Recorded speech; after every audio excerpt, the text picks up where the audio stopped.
Hey guys, welcome to Tech End. Today, we're going to be looking at the latest smartphone to come with Xiaomi and Leica's partnership. Now, this is technically the fourth year into their releases of phones. So, we're going to be asking the question, has Xiaomi's flagships changed since they adopted this partnership with Leica? And, of course, the most important one, is the Xiaomi 15 Ultra worth the money? I'm Jeevan, this is Tech End, and this is our review of the Xiaomi 15 Ultra.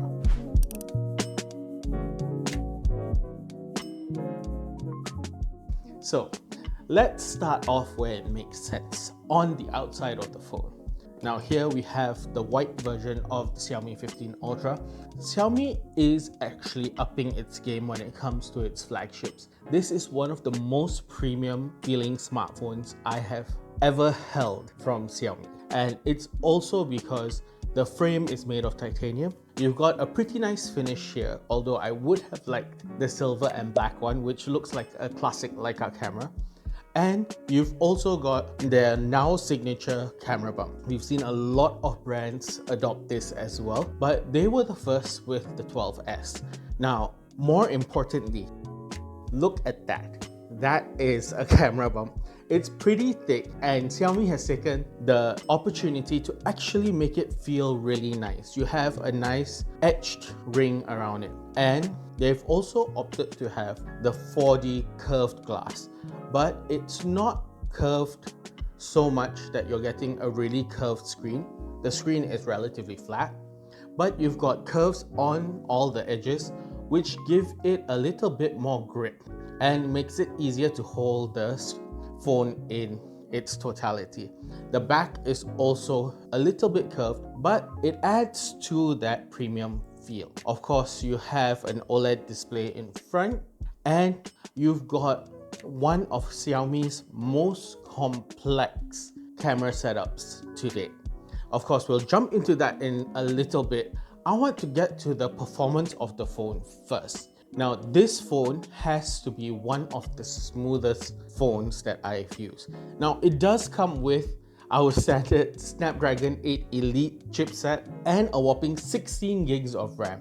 To be very honest, I don't know whether it's the RAM that gives it the smoothness that it has when we've tested it, but I also think Xiaomi's HyperOS 2 is lending itself to the smoothness. Now, we've tested this with multitasking, and it was really smooth jumping from split screen with an extra pop-up window to full screen. The only thing that I would want Xiaomi to change just a little bit is when I'm having something in split screen and I want to work with something, please allow me to have the full split screen experience. What Xiaomi does is actually pushes up whatever you have in your split screen to highlight where you're working on. While I understand the logic behind it, some of us actually like having both things there at the same time. Like if I'm referring to something that I need to write, pushing it out of this way might not be the best option. Aside from that, jumping between the windows, jumping between different tasks, that was very smooth. Even navigating the interface is pretty smooth on the Xiaomi 15 Ultra.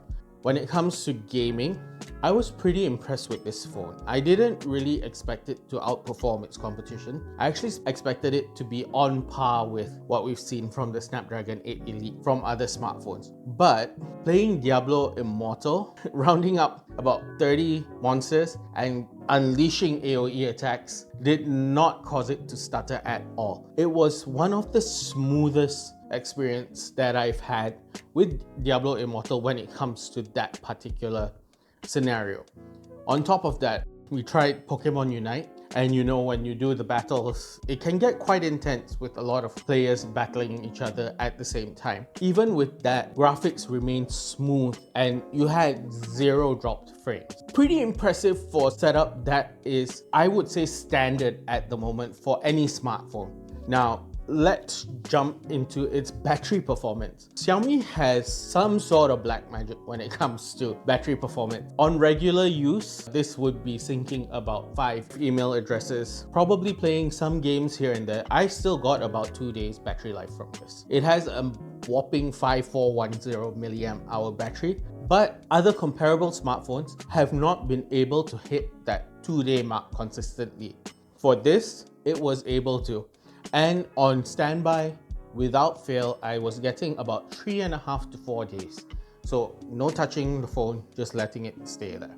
Now, of course, for the big question, this massive camera hump, is it justified in its size? Quick answer, yes. A lot of our tech reviewer friends have also said that this phone blurs the line between camera and phone. One of the factors for this blurring of the line is actually Xiaomi's Legend Kit, which turns this into what we grew up with, a digital camera, essentially a point and shoot. And the performance of the Leica cameras in this smartphone actually make it feel like a point and shoot. Now, this phone comes with a 50 megapixel LYT900 sensor, and it's complemented by 3 other sensors. It has a 200 megapixel telephoto sensor, a 50 megapixel floating telephoto sensor, and it also has a 50 megapixel ultra wide sensor. Now, the biggest factor in its image performance is the size of the sensor itself. The Xiaomi 15 Ultra comes with the LYT900, which is a 1-inch sensor.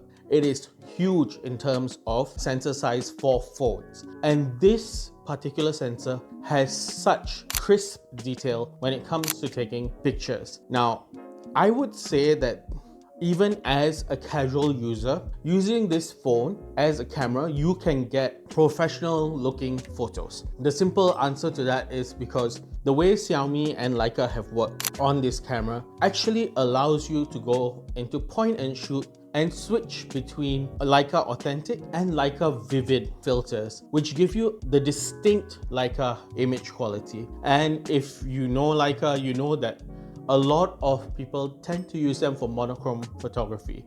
And monochrome modes in the Xiaomi 15 Ultra are actually really good. Now, one thing that really impressed me is the quality of the zoomed in pictures. With the 200 megapixel sensor and a 50 megapixel sensor, both doing your telephoto zoom, you're getting even more crisp detail than any other smartphone on the market.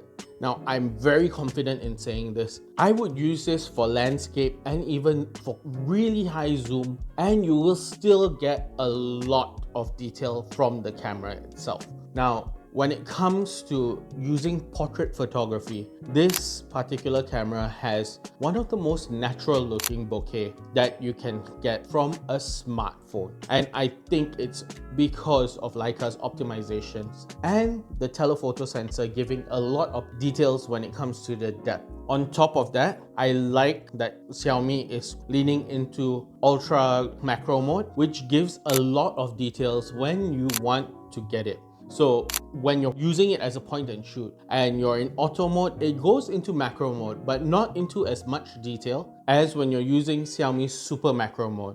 Now, the super macro mode is really something. It gives you a lot of details even when you're taking very, very close shots. Of course, when you are actually taking the photo, you're not as close as it looks because we're using the telephoto sensors that come in this smartphone. Now, I know I've been talking a lot about this camera, and that's for good reason.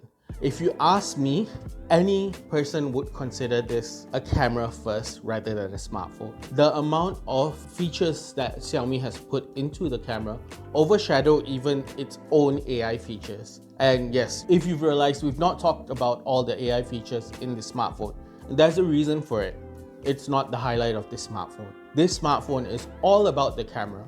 And I will say this, that if you're looking for a phone that you can take beautiful pictures on, this should be on your list to consider. Now, overall, yes, it is a pretty impressive smartphone. But there are a few little hiccups when it comes to the camera. Number one, there are some smartphones out there that give you slightly better video performance compared to the 15 Ultra, but the footage is not unusable. In fact, Xiaomi does have companies using the 15 Ultra to produce professional ads. So if it can be used at that level, it's all up to what you're looking for when you're shooting video. On top of that, like for me, the one thing that I would like is for this piece to actually allow pass-through charging, because when you have it on, it actually takes up your USB-C slot, but you cannot use it as a charger when you plug it in. It will charge separately. I found this out the first few days when I was using it.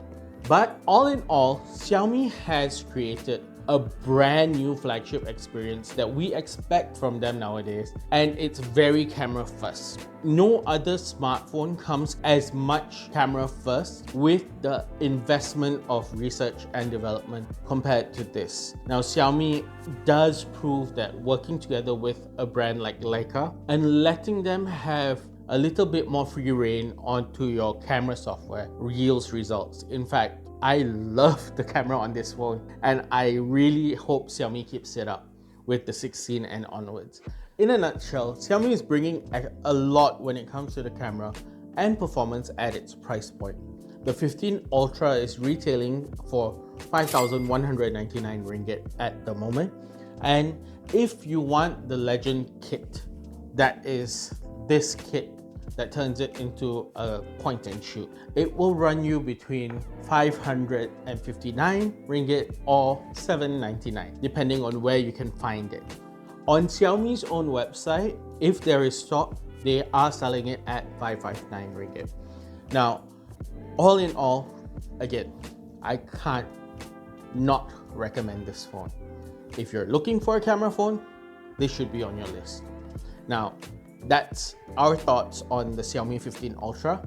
Don't forget to like and subscribe for more reviews and tech videos from TechEnd. I'm Jeevan, and I'll see you in the next one.